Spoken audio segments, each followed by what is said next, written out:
vuestra confianza en el Señor. No es fácil las pruebas, pero resistís.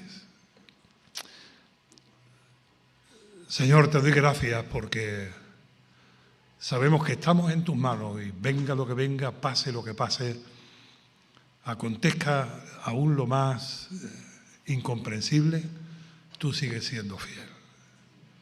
Y te doy gracias por tu fidelidad en cada vida, en cada familia, en cada matrimonio, en cada realidad de tus hijos.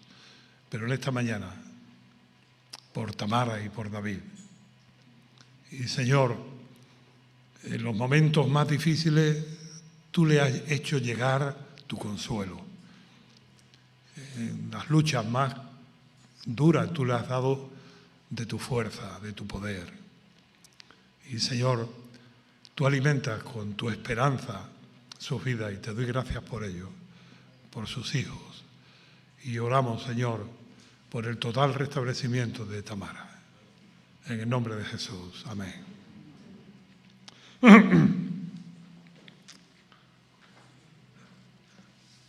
Hoy hace un mes, esta tarde, dentro de unas horas, hace un mes que se firmaron las escrituras del local de Cazalla. Fue el día 10 de marzo. Y es un milagro, es una obra de Dios, una provisión del Señor. A veces yo he pensado esto que os comparto. No sé si hay eco o no, pero me da la impresión de que hay un poco de eco. Si podéis bajarle, por favor, la reverberancia o como se llame eso.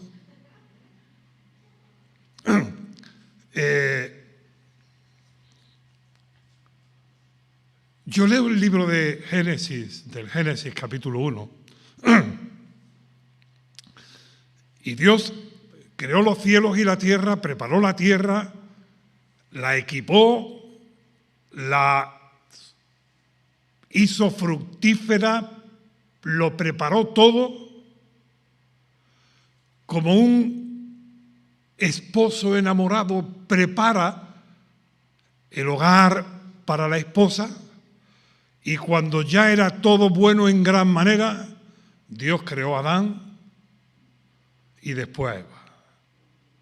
Y yo digo, oye, con qué generosidad y con qué visión Dios preparó tanto espacio y tanta provisión para dos. Pero les dijo, creced y multiplicad. Y a veces el viernes, cuando estábamos allí en el local preparando y limpiando algunas cosas, decíamos, bueno, es grande. Bueno, pero es que Dios prepara. Somos pocos, pero es que Dios lo prepara. Y ahora después lo va a llenar. De manera que, imitando a nuestro gran Dios y Salvador, pues creo que esta es una provisión de Dios. Se ha limpiado todo. Se ha pintado por lo menos en todo, pero aunque no está terminado, pero se le ha dado una manita de pintura y se está limpiando. Se ha puesto ya todo el tema del agua. Ahora está para el proyecto de la electricidad, porque al ser un lugar de pública concurrencia tiene que reunir ciertos requisitos que la ley exige y se está preparando ya el proyecto. Manolo Lérida y Hermosín lo están preparando con un arquitecto técnico y pronto, Dios mediante, yo calculo que en un par de meses pues ya podremos tener las reuniones allí. Y la provisión del Señor también con Ángel y Raquel es algo extraordinario, porque tenemos allí unos compañeros, pero amigos, hermanos, y están dando un testimonio y bueno, tanto en El Pedroso como en Cazalla y en Constantina de momento menos, pero hay algunos creyentes.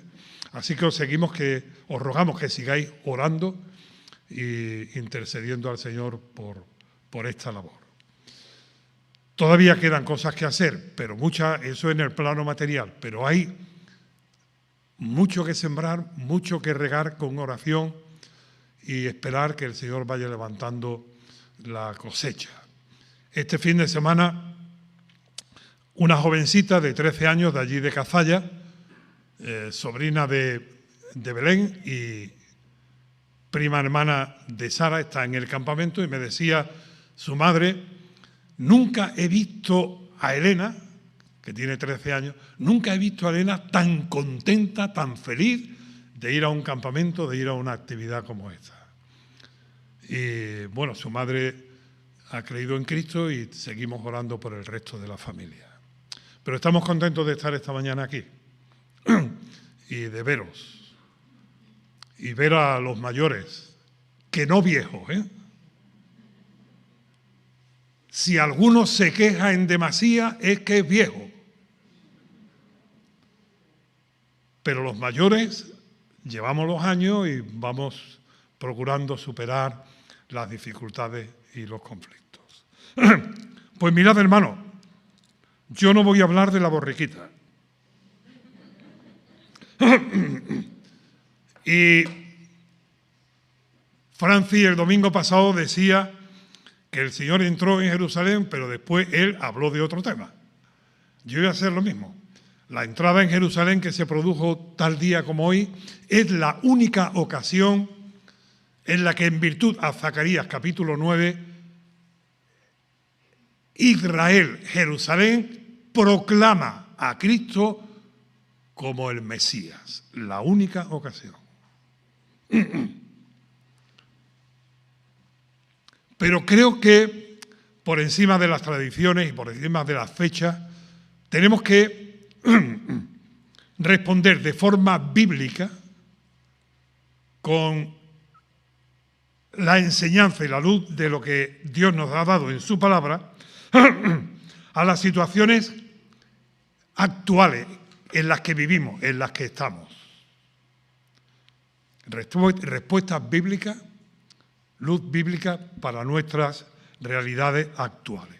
Y yo quiero hablar en esta mañana del matrimonio como un equipo que sirve a Dios. El matrimonio como un equipo que sirve a Dios.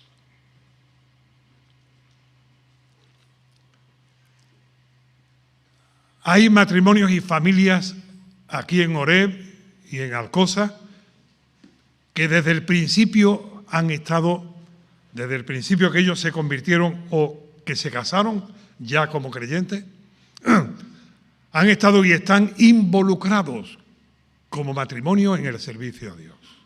Y eso es una gran bendición, no solamente para la obra de Dios, para la Iglesia, una gran bendición para el matrimonio, para la familia. Dios trabaja en equipo.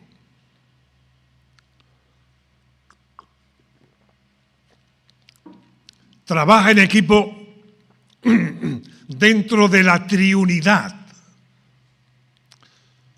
Génesis capítulo 1, en el acto de la creación, encontramos allí a Dios el Padre, Dios el Hijo, Dios el Espíritu Santo, involucrado, trabajando, obrando en la creación. La Biblia nos enseña que Dios el Padre, Dios el Hijo y Dios el Espíritu Santo están actuando en la preservación, conservación de la naturaleza y de la vida. El salmista dice: envía tu espíritu, son creados. El Dios Trino obra y opera en la salvación espiritual. Dios el Padre envía a Dios el Hijo ocupa nuestro lugar pagando nuestra deuda, Dios el Espíritu Santo obra en nuestros corazones llevándonos a Cristo para creer en Él y ser salvos. Y es también una obra trinitaria. Y en el plan de Dios, en el desarrollo y crecimiento de la Iglesia, también opera la Trinidad. El Espíritu Santo capacita a cada creyente con dones espirituales para la edificación espiritual. Cristo, como cabeza de la Iglesia, coloca a cada creyente en la labor o ministerio que Él quiere para que desarrolle esos dones en esa función. Y Dios, el Padre, da la fuerza, la dinámica, el poder para llevar a cabo el ejercicio de los dones para la edificación de la Iglesia. Por lo tanto, Dios siempre trabaja en equipo. Y es importante que nosotros aprendamos de Dios. Y en el matrimonio de forma especial. Cuando Dios creó a Adán, habiendo dicho antes, he aquí que todo es bueno en gran manera, cuando ve a Adán, dice, no es bueno que el hombre esté solo. Le haré ayuda idónea para él. Y del costado de Adán formó a Eva y la trajo a Adán, y Adán vio en ella su compañera. Y Dios estableció esta pareja, el principio del matrimonio, como un trabajo en común. Y ahora que ya no está solo, le dice, creced y multiplicaos, llenad la tierra y sojuzgadla. Y lo encomienda a una labor, a un ministerio que tienen que llevar adelante, que ellos desarrollan. Hermanos, en los tiempos actuales, en nuestra sociedad, en estos días que estamos viviendo, el matrimonio está en decadencia.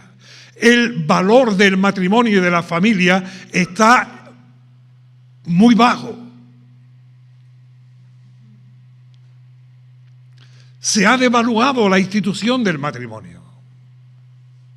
Se sustituye por otros vínculos. Pero como pueblo de Dios tenemos que darle el lugar y la importancia que Dios le da. Y tratarlo con el exquisito cuidado y también respeto y atención que requiere de cada uno de nosotros, porque estamos hablando de algo divino, de algo establecido por Dios. Y cada matrimonio de creyentes, de salvos, de redimidos, de hijos de Dios, es un equipo que Dios incorpora a su pueblo, a su iglesia, para bendición de ellos, nuestro y de todos. Por cierto, ayer hizo 29 años que Julia y yo nos casamos. Y tuvimos tarta, no torta. Por cierto, os sonará raro, pero era una tarta de setas y castaña. ¿A que suena raro? Pues está buenísima. Está riquísima. No la hizo Julia, la comimos de postre.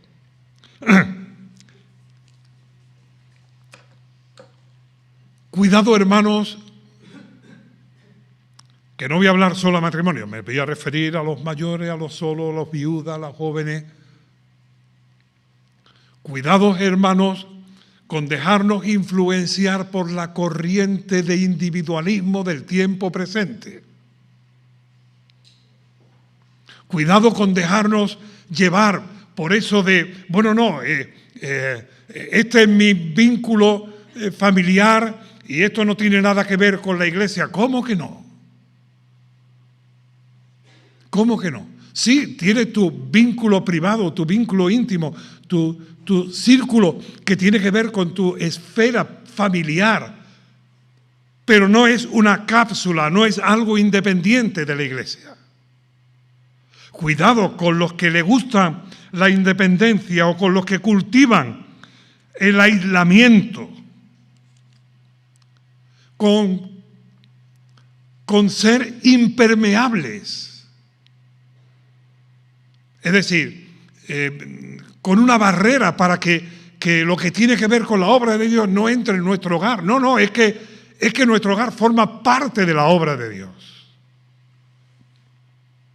Y la obra de Dios requiere y necesita también de nuestro hogar y nuestro matrimonio.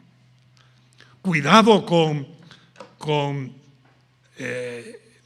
esos planteamientos de que es que uno no se puede fiar de nadie. Y entonces levantar barreras o levantar escudos, porque nadie es fiable, nadie es confiable, porque eso va en contra de la comunión cristiana.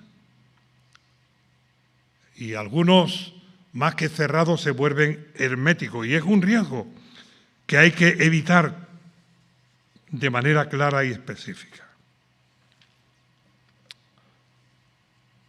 Recuerdo de alguien que en una ocasión, hablando de el pueblo evangélico, decía, es que somos un poco como el ejército de Pancho Villa, que cada uno va a su aire, montado en su caballo, pegando tiros por donde quiere, faltando coordinación, faltando vinculación. Pues no sea así, porque hay un solo cuerpo y somos miembros de ese mismo cuerpo. Quiero hablar de un matrimonio que hemos leído antes en Hechos capítulo 18, que es Aquila y Priscila. Y quiero hablar de este matrimonio un poco para ilustrar con la luz de la Escritura un ejemplo que podrían ser otros muchos también, aunque no mucho, pero algunos más, de lo que es un matrimonio comprometido con la obra de Dios. Aquila y Priscila, Hechos 18, versículos 1 y 2. Después de estas cosas, Pablo salió de Atenas y fue a Corinto, y halló a un judío llamado Aquila, natural del Ponto, recién venido de Italia, con Priscila, su mujer, por cuanto Claudio había mandado que todos los judíos saliesen de Roma, y Pablo fue a ellos.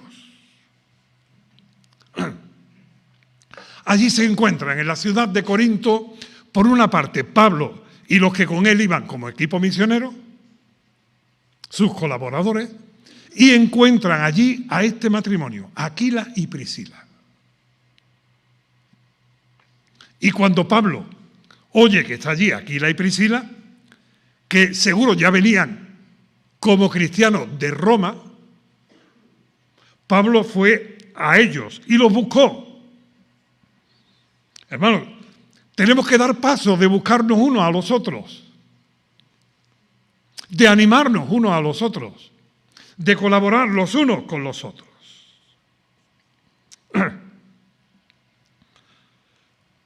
Pablo ha comenzado su segundo viaje misionero, un viaje cargado de sufrimiento.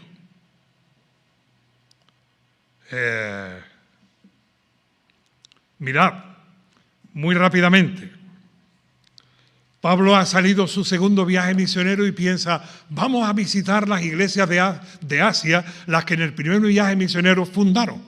Y el Espíritu Santo de Dios tenía otro plan. Dios no se lo permitió. Y hay lo que se llama un llamado macedónico. Pablo está y ve a un varón macedonio que le dice, pasa y ayúdanos. Y Pablo entiende que Dios le llamaba, que Dios le indicaba que no era la dirección de sus planes la que era el plan de Dios, sino que Dios tenía otros planes distintos a los de Pablo. Tenemos que estar dispuestos a dejar que Dios realice sus planes por encima de los nuestros.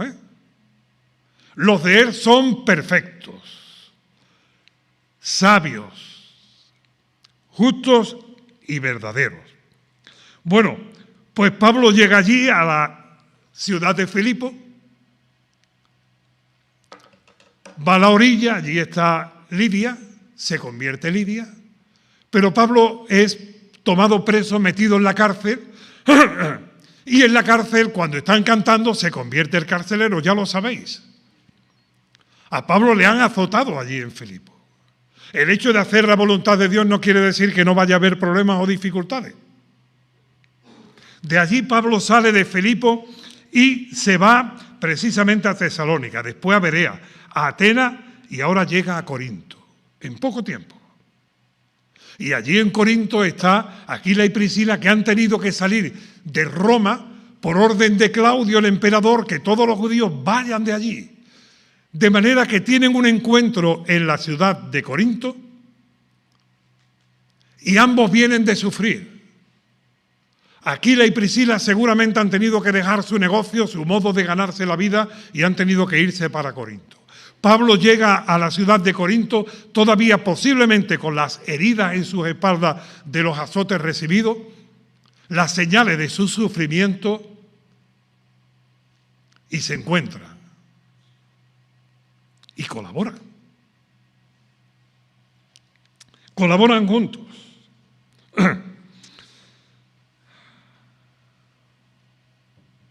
Yo saco aquí una aplicación práctica. No te hagas esclavo de tu pasado. No te erijas en víctima de lo sufrido con anterioridad. No dejes que lo que pasó estorbe, impida, dificulte o estropee lo que Dios tiene por delante. Dejando atrás el pasado, prosigamos hacia adelante, hacia la meta. Y tanto Aquila como Priscila, como Pablo con su equipo, están dispuestos a olvidar, a no hacerse rehenes de los sufrimientos, sino a continuar adelante llevando a cabo el plan y la voluntad de Dios, que no es nada más que predicar el Evangelio, edificar la iglesia de Dios. Pablo está 18 meses, hemos leído antes, nos lo leyó, 18 meses, está recogido en el libro de Hechos 18, capítulo 10. Año y medio está allí predicando, y con ellos están allí Timoteo, Silas y alguno más, pero Aquila y Priscila. Y Aquila y Priscila se están preparando también, porque ellos se suman a ese grupo y están aprendiendo del apóstol Pablo, recibiendo del apóstol Pablo instrucción. Y después, cuando pasa el año y medio, salen para Siria en un barco. Pablo se va con su equipo, pero Aquila y Priscila se quedan allí. Y llega a la ciudad, se quedan en Éfeso. Se embarcan para cruzar y llegan a Éfeso. Y allí van con Aquila y Priscila, pero salen de Éfeso para Jerusalén y Aquila y Priscila se quedan allí. Y llega a Éfeso un judío llamado Apolo, poderoso en la Escritura, pero solamente conocía el bautismo de Juan. Y Aquila y Priscila le instruyen más correctamente en el Evangelio. Mirad en este relato tan breve y tan conciso que encontramos a Aquila y Priscila que han llegado allí con Pablo y Pablo se ha marchado, pero ahora Aquila y Priscila que han sido o son discípulos de Pablo están discipulando ahora a Apolo. Qué importante es, hermanos y hermanas, a todos en general, que seamos enseñados en todas las verdades del Evangelio. Se hace mucho énfasis en el crecimiento espiritual, pero es que el crecimiento espiritual es indispensable para el servicio a Dios. Es necesario que crezcamos espiritualmente en el conocimiento de la palabra de Dios, porque hay mucha necesidad de enseñar a otros la palabra de Dios. Abuelas, no penséis, abuelos, no penséis, ya somos muy mayores nosotros a estas alturas. No, mira, ¿cómo que no? Tienes seguramente en tu entorno a quien enseñar, posiblemente a tus nietos. Pero no podrás enseñarle aquello que no sabes, no podrás transmitir aquello que no has recibido. Me encanta cómo termina el libro del Génesis. José, el hijo de Jacob, ya muy mayor, viejo, sentado con sus bisnietos en sus rodillas, contándole las cosas que Dios había hecho. La estampa no puede ser más bonita, ¿eh? Aquel José que había estado en casa de Potifar, que había estado en la cárcel, que había sido después del faraón el más importante, ahora en su vejez ya con muchos años, con sus nietos y sus bisnietos, sentados en sus rodillas, y él les habla de lo que Dios ha hecho. ¿Crees que hay algo más importante, una herencia de más valor que tú puedas transmitir a los tuyos que el conocimiento del Evangelio? ¿Puedes darle algo mejor? Pero para poder darlo tienes que haberlo recibido. Para poder enseñarlo tienes que haberlo aprendido. Aquila y Priscila seguramente ya vinieron de Roma convertidos. Pero ahora allí en Corinto están 18 meses y Dios le dice, yo tengo pueblo en esta ciudad. A mí esta expresión desde hace muchos años me toca con relación a la sierra. No temas, no calles, no tengas temor, habla. Y ahora Aquila y Priscila, que han aprendido de Pablo y del equipo de Pablo, están enseñando a otros.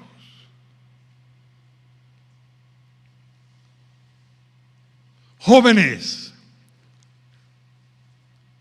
tenéis por delante un proyecto de vida. No os confundáis, no hagáis proyectos en los que Dios no esté alumbrando, en los que Dios no esté enseñando, en los que Dios no esté dirigiendo conforme a su palabra, que es su voluntad.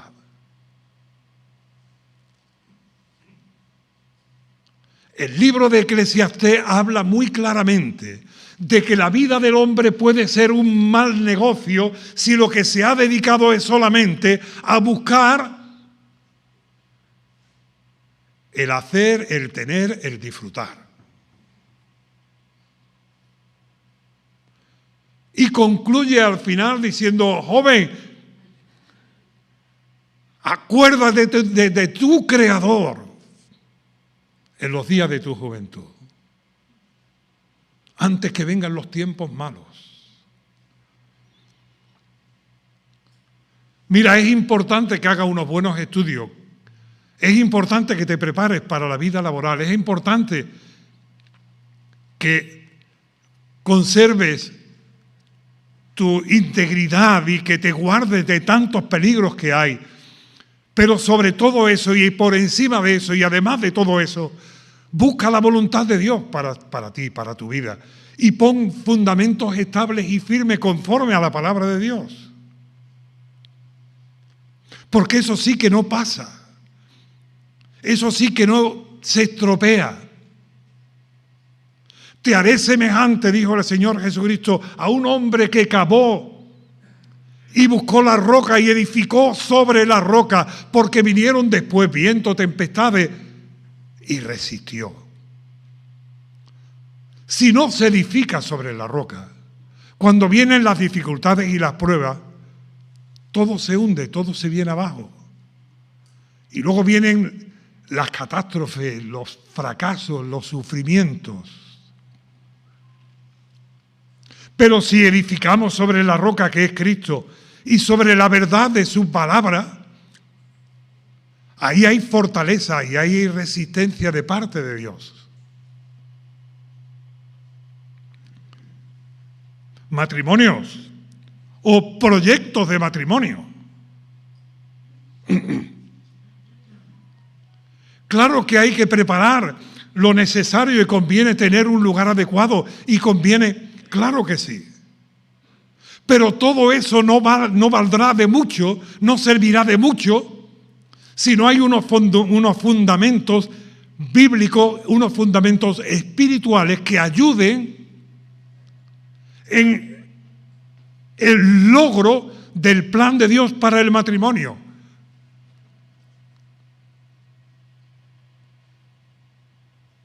Dios lo estableció así: dejará el hombre a su padre y a su madre, se unirá a su mujer y los dos serán siendo uno. Eso dice el hebreo. Y los dos serán siendo uno. Porque eso serán uno es una acción continua, permanente, mientras vivamos. Y el ejercicio de la unidad en el matrimonio no se logra en el conocimiento del noviazgo, ni siquiera en los primeros años del matrimonio. Es algo que hay que irlo tejiendo, elaborando, que Dios lo vaya fortaleciendo y encajando durante toda la vida.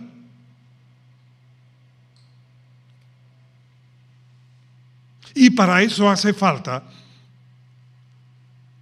la guía espiritual, la presencia de Dios, el Espíritu Santo, y también la dirección del Espíritu Santo. ¿Sabéis si no qué pasa? Que después serán dos extraños que llevan años viviendo juntos.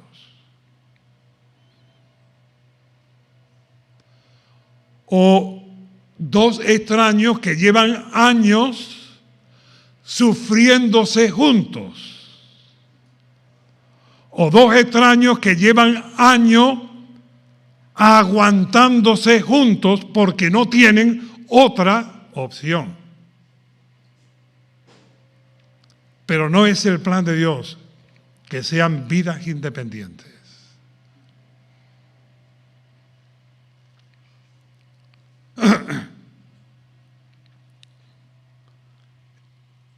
El matrimonio es un gran regalo de Dios. Y funciona si Dios está presente y gobernando en el matrimonio y en el hogar. Porque son tantas las diferencias, son tantos los planteamientos contrarios, son tantas las dificultades, que si no es el Espíritu Santo como unción que está actuando en el encaje cada vez más real, profundo e íntimo de la pareja, no es posible. Aquila y Priscila es un claro ejemplo del plan de Dios para el matrimonio.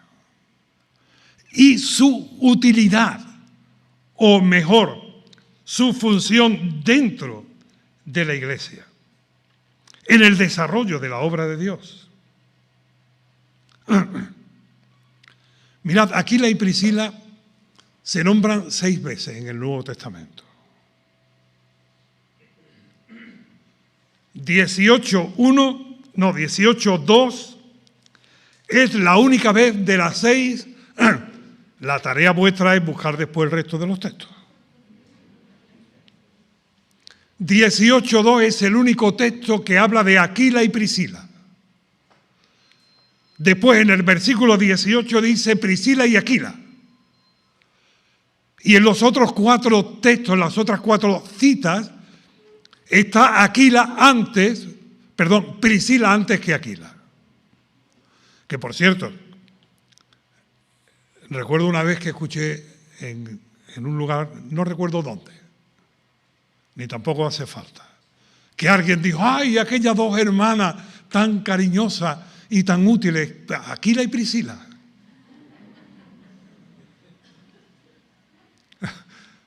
No son 2 hermanas, es un matrimonio.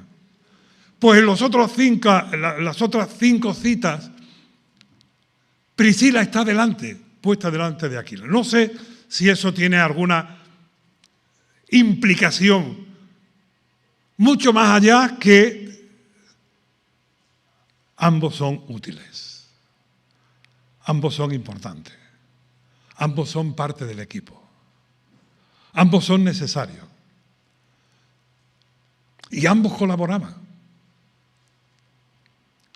Puede hasta que Priscila tuviese mayor sensibilidad para escuchar o para transmitir que su esposo Aquila.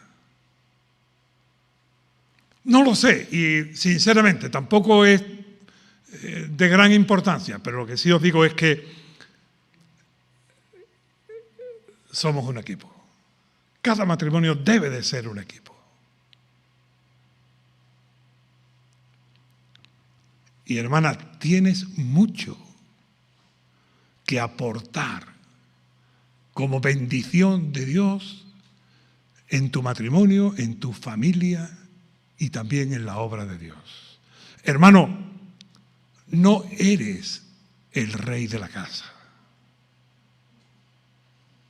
No eres el dueño del cortijo. Eres una parte del equipo. Marido, amad a vuestras mujeres como Cristo amó a la iglesia y se entregó a sí mismo por ella a fin de presentársela a sí mismo una iglesia gloriosa, sin mancha ni arruga. Así que no nos quejemos, colaboremos y seamos de bendición.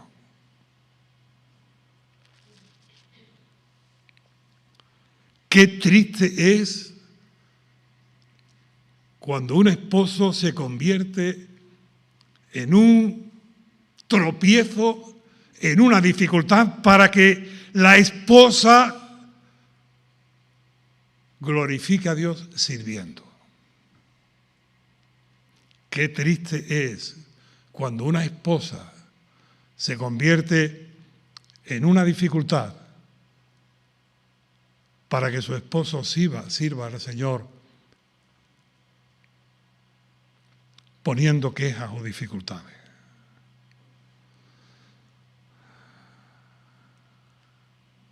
No puede ser, no debe de ser. Y lo digo esto con dolor de corazón y con tristeza. He visto ministerios pastorales hundidos por la actitud de las esposas. De la misma manera que he visto también esposos que han negado por egoísmo muchas veces, y algunas puede ser hasta que por celo, que su esposa sirva al Señor con los dones que Él le dio. Algunas características, muy rápidamente y para terminar. En 2 ocasiones, Pablo dice, saludad a Priscila y Aquila y a la iglesia que está en su casa. Se lo dice con relación a Roma, porque ellos volvieron otra vez a Roma, y se lo dice con relación a Corinto. Saludad a la iglesia que está en su casa. La iglesia que está en su casa os saluda. De manera que es importante que entendamos que nuestro hogar, nuestra familia, nuestro matrimonio debe de ser una extensión de la iglesia. Donde haya creyentes viviendo, allí tiene que estar reflejada la luz del Evangelio como en la iglesia de Dios, porque es una extensión de la iglesia. Y no se puede, no se debe, no es conveniente, no agrada a Dios ni glorifica a Dios desvincular la casa, el hogar, la familia de la iglesia.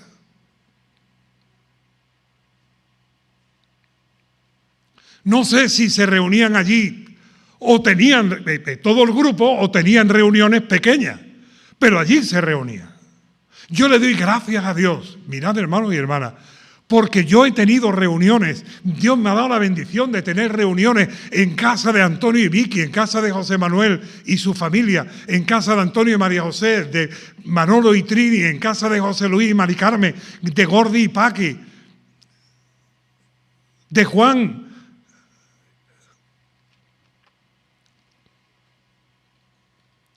y su esposa.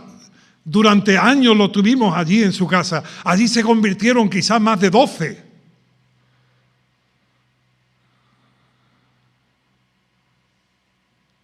Y podría seguir en otros lugares. Hermano, no hagas de tu casa una zona hermética, un búnker de egoísmo, sino un lugar de testimonio. Y si se te presenta la ocasión y tienes la oportunidad, abre tu casa, abre tu hogar